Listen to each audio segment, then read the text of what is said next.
అందరికీ నమస్కారం. ప్రకృతి ప్రసాదించినటువంటి ఉమ్మడి ప్రకాశం జిల్లాకు వరం దొనకొండ. దొనకొండ ప్రాంతంలో ప్రకృతి సోయగాలతో పాటు కూడా విశాలవంతమైనటువంటి ప్రభుత్వ భూములు, బౌద్ధ మతం, గతంలోనే వెలుగొందినటువంటి బౌద్ధ మతం, అదేవిధంగా అక్కడ ప్రభుత్వ భూములు, విలువైనటువంటి ప్రభుత్వ భూములు, శ్రామిక వాడగా కూడా దొనకొండ ప్రాంతాన్ని మనం అభివృద్ధి చేసుకోవచ్చు. సో ప్రస్తుతం దొనకొండ ప్రాంతం ప్రకాశం జిల్లాలో కలపటం వల్ల దొనకొండ, కురిచేడు ప్రాంతాలను ఆయా అక్కడ ఉన్నటువంటి భౌగోళిక విస్తీర్ణం దృష్ట్యా కూడా ఉమ్మడి ప్రకాశం జిల్లాలోనే దర్శి నియోజకవర్గం మొత్తం ఉమ్మడి ప్రకాశం జిల్లాలోనే కలిపారు. అయితే ఇక్కడ మనకి ఇబ్బంది ఎక్కడ వస్తుందంటే, దొనకొండ, కురిచేడు ప్రాంతాలను కనుక మార్కాపురం జిల్లాలో ఇమిడింపజేస్తే వారికి వెనుకబడినటువంటి మార్కాపురం జిల్లాకి కొంత ఊరటగా ఉంటది. ఏదైనా కూడా మార్కాపురం నుంచి దొనకొండకు రమారమ్మి 20 నుంచి 28 కిలోమీటర్ల లోపు ఏమొస్తుంది. వారు కనుక దొనకొండలో పారిశ్రామికంగా మనకి ఒంగోలుకి మనకి గుళ్ళపల్లి గ్రోత్ సెంటర్ కూడా ఒక 20 కిలోమీటర్స్ అలా ఉంటది. సో ఒంగోలు నుంచి ఇప్పుడు ఉన్నటువంటి స్పీడ్ రోడ్ లో కూడా దాదాపుగా 15-18 నిమిషాల్లో మనం అక్కడికి వెళ్ళిపోవచ్చు. సో మార్కాపురం ప్రాంతం అభివృద్ధి చెందాలంటే పారిశ్రామికంగా కూడా దొనకొండని పారిశ్రామికంగా వాడగా కనుక అభివృద్ధి చేసుకుంటే, ఎందుకంటే అక్కడ మనం భూములు కొనాల్సిన పని లేదు, ప్రభుత్వ భూములు ఉన్నాయి అక్కడ. అభివృద్ధి పరంగా కూడా రేపు వెలుగొండ కూడా త్వరలో పూర్తి కాబోతుంది. సో వాటర్ ప్రాబ్లం కూడా అక్కడ ఉండదు. సో ఇప్పుడు ఉన్నటువంటి పరిస్థితుల్లో ఇది మార్కాపురం జిల్లాలో కనుక కలిపి విశాలవంతమైనటువంటి మార్కాపురాన్ని అటు దోర్నాల వైపు ఉన్నటువంటి శ్రీశైలాన్ని కూడా మార్కాపురంలో గనక కలిపితే మార్కాపురం జిల్లా రాబోయే రోజుల్లో మరింతగా కూడా డెవలప్ అవుతుంది. ఇప్పుడు కూడా మార్కాపురం జిల్లా డ్రై ఏరియా, అక్కడ వాటర్ వర్షపాతం తక్కువ నమోదు అవుతూ ఉంటుంది. అదే విధంగా వర్షం పడినా కూడా ఆ వాటర్ ని మనం స్టోరేజ్ చేసుకోవటానికి కూడా అక్కడ తగినంతగా వనరులు లేనటువంటి పరిస్థితి. సో ఇప్పుడు ఉన్నట్టు వాళ్ళు ఏంది, గ్రౌండ్ వాటర్ మీదే డిపెండ్ కావాల్సినటువంటి పరిస్థితి. ఇప్పటికే దాదాపుగా 100 అడుగులు, గతంలో 100-200 అడుగుల నుంచి ఇప్పుడు 1000-1200 అడుగులు బోర్లు వేసే స్థాయికి వెళ్ళారనే పరిస్థితి కూడా దాన్ని చూస్తేనే మనకు అర్థమవుతా ఉంది. సో అలాంటి వెనుకబడినటువంటి ప్రాంతం పారిశ్రామికంగా మరి మరింతగా భౌగోళికంగా అభివృద్ధి చెందాలన్నా అక్కడ ఉన్నటువంటి ప్రజలకు, మనకి కనిగిరి ప్రాంతం చూసినట్లయితే వలసలో వెళ్ళేటువంటి పరిస్థితి. సో అలాంటి కనిగిరి కానీ, గిద్దలూరు కానీ, మార్కాపురం కానీ, ఎర్రగొండపాలెం కానీ, ఈ 4 కాన్స్టిట్యున్సీలతోటి కలిపి వెనుకబడినటువంటి మార్కాపురం జిల్లాగా కనుక మార్కాపురం జిల్లాను ఇంకా వెనుకబడినటువంటి జిల్లాగానే చూస్తున్నారు. కానీ దానికి మార్కాపురం జిల్లాకి, మార్కాపురానికి తలమానికమైనటువంటిది దర్శి కాన్స్టిట్యున్సీ. సో దర్శి కాన్స్టిట్యున్సీలో ఉన్నటువంటి వనరులు మిగతా కాన్స్టిట్యున్సీలో లేవు. అదే ప్రకాశం జిల్లాలో కనుక దర్శిని ఉంచితే అది లాస్ట్ కాన్స్టిట్యున్సీగా ఉంటది. ఏదైనా మార్కాపురం ఇప్పుడు సపోజ్ మనకి ఏదైనా కూడా పారిశ్రామికంగా అభివృద్ధి చెందాలంటే ఒంగోలుకు కోతవేటు దూరంలో ఆల్రెడీ సెజ్ ఉంది. మనకి కందుకూరు కలవటం వల్ల మనకు అక్కడ పోర్ట్ వస్తుంది.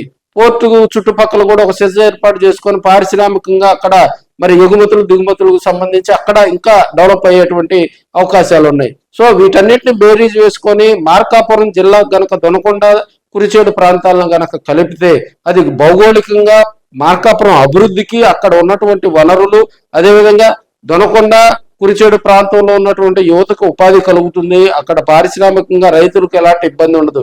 ఇప్పుడు దొనకొండ నుంచి ఒక రైతు ఒక పొలం సమస్య మీద ఒంగోలు కలెక్టరేట్కి రావాలంటే 100 కిలోమీటర్లు.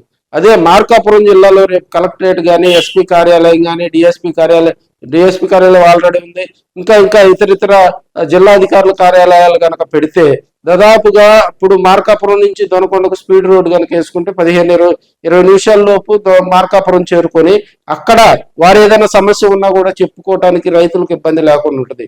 వారు ఇప్పుడు ఒంగోలు వచ్చి తమ ఓడు వెళ్ళబోసుకోవాలన్నా కూడా, తమ బాధలు చెప్పుకోవాలన్నా కూడా 100 కిలోమీటర్ రమ్మి రావాలి. ఆ రోజు ఇక్కడ కలెక్టర్ కనుక లేకపోతే మరి అతను ప్రయాసపడాల్సి ఉంది. సో ఇన్ని సమస్యలు ఉన్న దృష్ట్యా భౌగోళికంగా కూడా మార్కాపురం జిల్లా అభివృద్ధిలో మరింత దూకుడుగా ముందుకు వెళ్ళాలంటే కూడా మనకి కొంత దర్శిలోని కొంత ప్రాంతాన్ని మార్కాపురం జిల్లాలో కనుక కలిపితే రాబోయే రోజుల్లో మార్కాపురం భౌగోళికంగా కూడా ప్రకాశం జిల్లాతోటి మరి అభివృద్ధి చెందుతుందని కూడా మనం తెలియజేసుకోవచ్చు. ఇప్పుడున్న పరిస్థితుల్లో కందుకూరు ప్రాంతం చూసాం. కందుకూరు ప్రాంతాన్ని ప్రకాశం జిల్లాలో కలపడం వల్ల వారంతా సంబరాలు చేసుకున్నటువంటి పరిస్థితి. కందుకూరును ప్రకాశం జిల్లాలో గనక ఉంచితే, ఎందుకంటే వారు నెల్లూరుకి వెళ్ళాలంటే నెల్లూరులో ఉన్నటువంటి ప్రభుత్వ కార్యాలయాలకు వెళ్ళి అక్కడ ఏదన్నా పని చేసుకోవాలన్నా కూడా చాలా ఇబ్బందులు ఉన్నాయి. వాటన్నిటిని అధినేత చంద్రబాబు నాయుడు దృష్టికి అక్కడ ఉన్నటువంటి లోకల్ ఎమ్మెల్యే తీసుకెళ్లాడు, సక్సెస్ అయ్యాడు. కందుకూరు ప్రాంతాన్ని తీసుకురావడంలో సక్సెస్ అయినటువంటి పరిస్థితులు. అదేవిధంగా అద్దంకి ప్రాంతం చూసాం. అద్దంకి మేబీ 33 కిలోమీటర్లు మనకి ప్రకాశం జిల్లా హెడ్ క్వార్టర్ ఒంగోలుకు 30 కిలోమీటర్లు 33 కిలోమీటర్లు అద్దంకి ప్రాంతం ఉంది. సో వారు బాపట్ల వెళ్ళాలంటే వారికి ఉన్నటువంటి సాధ్యాలు బాధలన్నీ కూడా వారు గోడు వెలవసుకున్నటువంటి పరిస్థితి. సో అక్కడ ఉన్నటువంటి ప్రాంత ప్రజలకు మరి మళ్ళీ దాన్ని తీసుకొచ్చి ఉమ్మడి ప్రకాశం జిల్లాలో కలపటం వల్ల అద్దంకి ప్రాంతంలో ఉన్నటువంటి నాయకులు కార్యకర్తలు అందరూ కూడా ఆనందోత్సవాల్లో ఉన్నారు.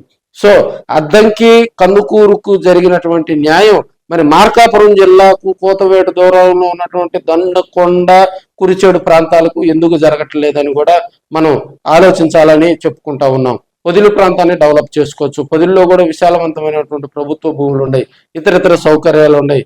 ప్రస్తుతం ఇప్పుడు ఉన్నటువంటి మార్కాపురం జిల్లా ఏర్పాటుకు సంబంధించి కేవలం 4 కాన్స్టిట్యున్సీలతోటే మార్కాపురం జిల్లా ఏర్పాటు కూడా కొంత వైసీపీ వ్యతిరేకిస్తున్నటువంటి పరిస్థితులు మనం చూస్తూ ఉన్నాం. ఒక వైసీపీ కాదు, అక్కడ ఉన్నటువంటి ప్రజలు కూడా దొనకొండ కురిచేడు ప్రాంతంలో ఉన్నటువంటి ప్రజలందరూ కూడా అర్జీల రూపంలో జిల్లా కలెక్టరేట్ కు వచ్చి వారు మార్కాపురంలో ఉన్నటువంటి జిల్లా ఏర్పాటులో మరి దొనకొండ కురిచేడు ప్రాంత ప్రజలను కలపాలని కూడా వారంతా వేడుకుంటున్నటువంటి పరిస్థితులు మనం చూస్తూ ఉన్నాం. రాబోయే రోజుల్లో కూడా మరి ఈ ప్రక్రియ కనుక వేగవంతంగా అక్కడ ఉన్నటువంటి ప్రజలు యువత మీటింగులు పెట్టుకొని వాటిని మోటివేట్ చేసి అక్కడ ఉన్నటువంటి ఇది పొలిటికల్ కి ఎలాంటి సంబంధం లేదు. ఒక ప్రాంతాన్ని కలపాలన్నా తీసేయాలన్నా గానా రాజకీయంగా కూడా ఎలాంటి సంబంధం ఉండదు. సో జిల్లా కలెక్టర్ కనుక ఆ ప్రాంత సాధ్యాలను కనుక అక్కడ ఉన్నటువంటి ప్రజలు నివేదిక రూపంలో తీసుకెళ్లి వారి సమస్యలను తెలియజేసుకొని వారికి రెవెన్యూ పరమైన సమస్యలు ఇతరితర సమస్యలను కనుక తెలియజేస్తే వారు ప్రభుత్వానికి పై అధికారులకు నివేదిస్తారు. సో చివరి ప్రయత్నంగా కూడా దొనకొండ కురిచేడు ప్రాంత ప్రజలు ఆందోళన పడాల్సిన పని లేదు. మీ అక్కడ ఉన్నటువంటి చుట్టుపక్కల గ్రామాల్లో ఉన్నటువంటి ప్రజలందరూ కూడా మోటివేట్ కావండి, అధికారులకు విజ్ఞప్తులు చేయండి. అవసరమైతే వారు అక్కడ ఉన్నటువంటి ప్రజలందరూ కూడా కలెక్టర్ కలిసి పర్సనల్ గా కూడా అక్కడ కొంత కావాలంటే పొలిటికల్ సపోర్ట్ తీసుకొని మరి రాబోయే రోజుల్లో కూడా దొనకొండ కురిచేడును ఆశల పల్లకి చేయకుండా వారి ప్రాంతాల అభివృద్ధి కోసం అక్కడ యువత నడుం గనక బిగిస్తే రాబోయే రోజుల్లో అది కొంత సక్సెస్ అవుతుందని కూడా మనం తెలియజేసుకోవచ్చు. సో కురిచేడు దొనకొండ ప్రాంత ప్రజలు ఇంకెందుకు ఆలస్యం, మీరు నమ్మకం ఉంచండి, మీ ప్రాంతాన్ని అభివృద్ధి చేసుకోండి, మీ ప్రాంతాన్ని మార్కాపురం జిల్లాలో కలిపేందుకు అడుగులు వేయాలని కూడా కోరుకుంటా ఉన్నాం. మన వీడియోస్కి సంబంధించి మీకు ఏమైనా ఇబ్బందులు ఉన్నా కానీ దాదాపుగా ఏదైనా కూడా నాకు కామెంట్ రూపంలో తెలియజేయండి, లేదంటే పర్సనల్గా కూడా డిస్క్రిప్షన్లో మన ఫోన్ నెంబర్ కూడా ఇన్క్లూడ్ చేస్తూ ఉన్నాం. రాబోయే రోజుల్లో కొత్త సంవత్సరంలో కూడా మరిన్ని వీడియోలతోటి ప్రజలకు ఆసక్తికరమైనటువంటి, ఎందుకంటే ప్రకాశం జిల్లాలో ఉన్నటువంటి వైసీపీ సమన్వయకర్తలు కానీ అదేవిధంగా జనసేన పార్టీ పరిస్థితి ఏంటి, రాబోయే రోజుల్లో జనసేన పార్టీకి ఎంత హైప్ వస్తుంది, ప్రస్తుతం జనసేన పార్టీకి సంబంధించి గ్రౌండ్ లెవెల్ రిపోర్టు, అదేవిధంగా ప్రకాశం జిల్లాలో అధికార పార్టీలో ఉన్నటువంటి తెలుగుదేశం పార్టీకి సంబంధించినటువంటి ఎమ్మెల్యేల పనితీరు ఎలా ఉంది, ఏ ఎమ్మెల్యేకి ప్లస్ ఉంది, ఏ ఎమ్మెల్యేకి మైనస్ ఉంది, అదేవిధంగా రాబోయే రోజుల్లో వైసీపీ గతంలో పనిచేసినటువంటి లీడర్స్ కొంతమందిని మార్చడం జరిగింది, ఆ సమన్వయకర్తల పనితీరు ఎలా ఉంది, రాబోయే రోజుల్లో వారికి మరి వైసీపీకి సంబంధించి యాక్టివ్స్ ఎలా ఉంటాయి, తెలుగుదేశం పార్టీకి సంబంధించి కార్యక్రమాలు, వీటన్నిటిని బేరీ వేసుకొని మరి కొత్త సంవత్సరంలో కూడా కొత్త ఆలోచనలతో మీ ఆర్కే మరింతగా కూడా ప్రజలకు అందుబాటులో ఉంటారని తెలియజేస్తూ సెలవు తీసుకుంటున్నాం.